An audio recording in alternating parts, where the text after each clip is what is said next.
Mabuhay, this is Bob from Love Beyond the Sea. My channel is for marriage-minded men. The lone wolf lifestyle is what I want to talk about today. Please subscribe here and go ahead and leave a comment, check for notifications. I make relationship type videos. I married a woman from the Philippines back in 2015. So anything that can help someone get married and been single a long time, I like to talk about. Now, I know a lot of people who've been single a long time, maybe not as long as I was. I had a long drought, but they tend to only spend time with themselves. I'm going to call it the lone wolf lifestyle. They probably figure, well, I don't have a girlfriend, I'm not married, so until I do, I'm just going to focus on myself. I hear that a lot.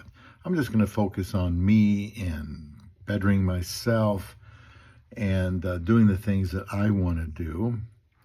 And the problem with this type of mindset is it goes exactly against the type of attitude that a person is going to have in order to make for a good husband. Now, when I was single for a very long time, I had some friends, but, once they got a girlfriend, they forgot who I was. And so I tried to keep myself occupied, doing things that were around other people. There was some, attempts to try to help in church, which would involve me with other people. Of course, going to the gym. I like to make small talk if other people want to.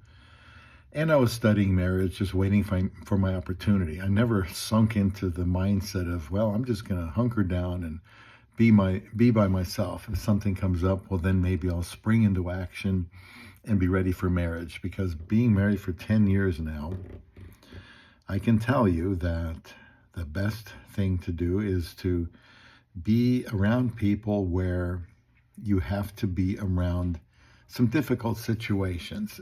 For example, let's say somebody works for themselves. They're self-employed.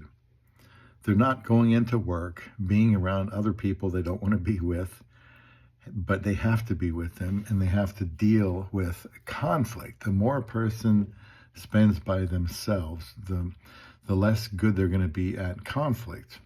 And maybe they're intentionally avoiding conflict, maybe not.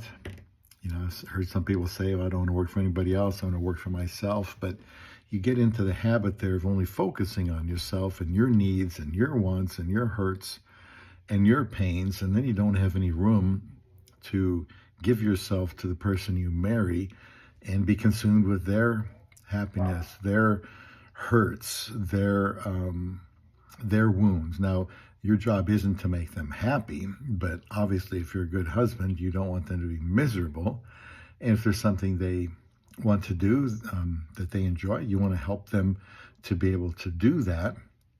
You want them to continue to be the person they were before. They don't have to become a totally different person just because they're with you. But there has to be a blending of lives. There always will, because if two people are kind of selfish, get married, they're going to be selfish, and the marriage is not going to last very long.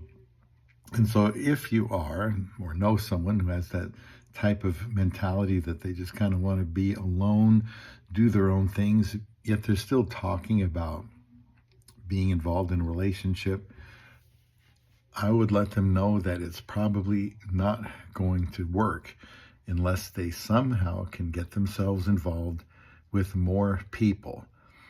When I worked the same place for 40 years, I saw a lot of people come and go over that period of time. I worked with a lot of people. Some of them I liked, some of them I didn't.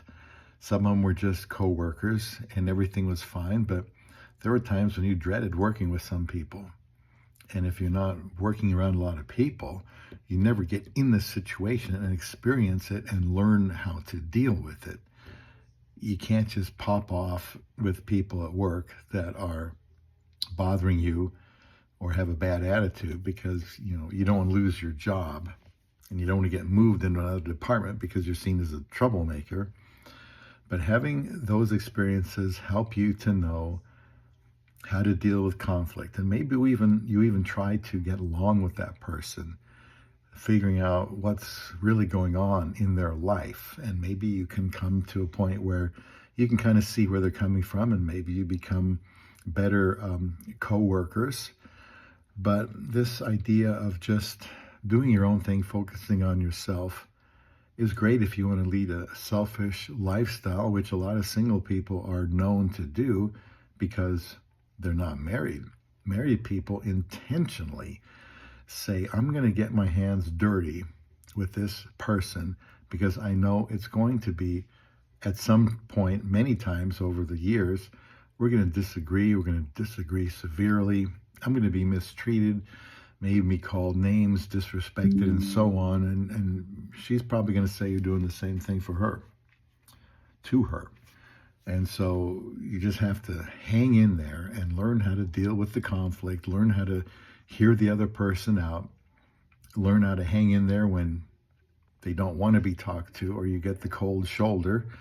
And yeah, it'd be nice to just avoid all this stuff, just like it'd be nice to avoid people altogether and live out in the wilderness somewhere, like some people do. I'll hear them say, well, I'd like to live up in a mountain somewhere where there's nobody within sight, or live out in the country somewhere where I don't have any neighbors. Well, yeah, I guess you could do that, but just make sure you don't try to get married, because being alone and wanting to be alone goes against trying to be married and be a good husband, because your time will be infringed on, your interests will be infringed on from time to time, and your money won't be yours. It'll be both of yours, and there will be times you have to do things you don't want to do, and that's just a process you work through with the person you marry, and there's nothing wrong with that. It just has to be that way. So learning to deal with conflict and learning to be a team player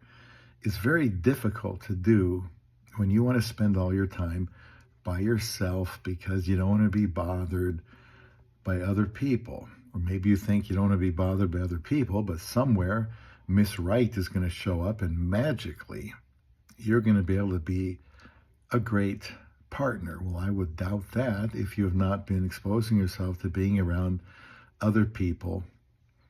And I hope you know what I'm trying to say is I just see people that seem to think the best lifestyle is just focus on themselves, do whatever they want to do, and they still want to get married someday. Well, what do you have to offer a person if your focus has been on yourself?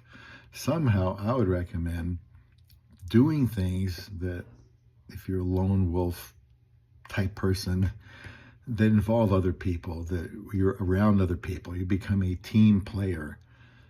Work somewhere with a bunch of other people is a good thing. You don't have to live with them. You do get to go home, even though you might dread being with them tomorrow. But if you can handle it well, it's going to prepare you for the difficulties of marriage, because you can't run and hide from that. So anyway, for what it's worth, the lone wolf mentality and wanting to still be married, I think just works against that whole process of being able to be flexible and for a while put away the things that you want to do and your interests and be able to focus on theirs. I think that's where a lot of the happiness I get from being married is to help my wife in the things that are important to her. I get a lot of satisfaction out of that. In fact, I'm more interested in helping my wife achieve some success in the things that are important to her, just encouraging her and celebrating her successes. That means a lot to me. It means more to me than doing something of my own that would be an accomplishment, a goal, that just doesn't seem to do much for me. But if I can help her and celebrate and assist her in being successful, then I'm doing something that I'm not going to learn if I'm spending a lot of time by myself. So basically I'm saying it's not good to kind of lock yourself indoors or, stay away from other people if you want to get married, because I don't see how that can be helpful at all. So if you have any comments on this idea of the lone wolf lifestyle and still being married, please leave a comment here on Love Beyond the Sea.